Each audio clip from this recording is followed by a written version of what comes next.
Here's a simple way to mount the cooler to your truck.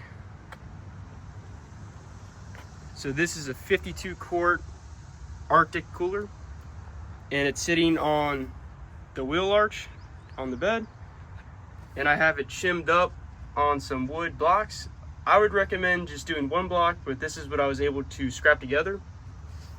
It's tied secure to the side of the bed with this ratchet strap on the tie down points, front and rear.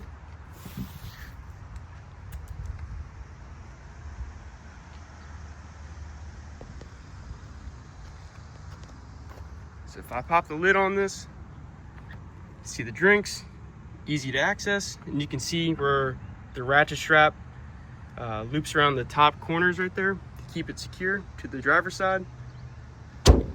So it's really nice flush design.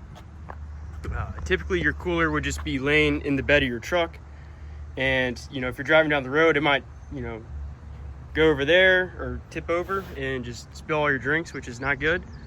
So this is a really nice, convenient way to mount your cooler to your truck. And it's pretty low profile, so you don't really see it in the mirror when you're driving.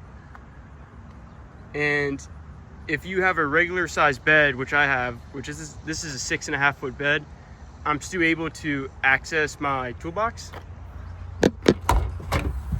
and still have the cooler. So if you have a short bed truck, I'm not sure if this will work, but if you have a regular size bed, this is perfect for the summertime to keep your drinks cold.